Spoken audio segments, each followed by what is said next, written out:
Hi இன்னைக்கு என்னன்னா simple and டேஸ்டியாக சிக்கன் கிரேவி எப்படி செய்யுதுன்னு பார்க்கலாமா? சும்மா சொல்லலைங்க, டேஸ்ட் வேறு லெவல் இருந்துச்சு. எனக்கு சமைக்கவே தெரியாதுன்னு சொல்கிறவங்க கூட ஈஸியாக செஞ்செல்லாம் கண்டிப்பாக ட்ரை பண்ணி பாருங்க. அதுக்கு முதல்ல ஒரு கடாயில் கொஞ்சம் ஆயில் சேர்த்துக்கலாம். ஆயில் நல்லா ஹீட் ஆகி வந்து ஸ்பைசஸ்லாம் சேர்த்து பொரிய விட்டுக்கலாம். 2 மீடியம் சைஸ் ஆனியன் நீளவாக்கில் கட் பண்ணி சேர்த்து நல்லா வதக்கிக்கலாம். 1/4 ஸ்பூன் மஞ்சள் தூள், 1 ஸ்பூன் இஞ்சி பூண்டு பேஸ்ட் சேர்த்து நல்லா வதக்கிக்கலாம்.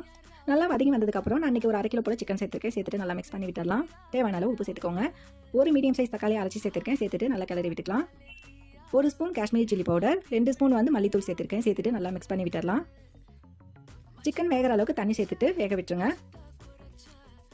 அதுக்கப்புறம் ஒரு 1/2 ஸ்பூன் வாக்கில் நான் கரம் மசாலா சேர்த்துருக்கேன். ஹோம்மேட் கரம் மசாலா டேஸ்ட் ரொம்பவே நல்லாயிருக்குங்க. நல்லா வேகட்டும். தண்ணியாட்டமே இருந்துச்சுன்னா ஃபைனலாக நான் ஒரு பொடி சேர்ப்பேன், அதை நீங்கள் சேர்த்துக்கோங்க. டேஸ்ட் ரொம்பவே நல்லாயிருக்கும். அதுக்கப்புறம் நான் வந்து பொட்டுக்கல்லையை வந்து மிக்ஸில் போட்டு அரைச்சி பொடி பண்ணி வச்சிருக்கேன். அதை 1 ஸ்பூன் சேர்த்துட்டு நீங்கள் கிளறி வைக்கணும்னா கெட்டியாக வந்துடும். அவ்வளோதான், நம்மளோட சூப்பரான சிக்கன் கிரேவி ரெடி ஆயிடுச்சுங்க. லாஸ்ட்டாக கொத்தமல்லி தலை தூவி இறக்குறீங்கன்னா அப்பா டேஸ்ட் வேறு லெவலுக்கு. கண்டிப்பாக ட்ரை பண்ணி பாருங்கள். நம்ம சேனலில் ஃபஸ்ட் டைம் பார்க்குறவங்க வந்து ப்ளீஸ் சப்ஸ்கிரைப் பண்ணிக்கோங்க.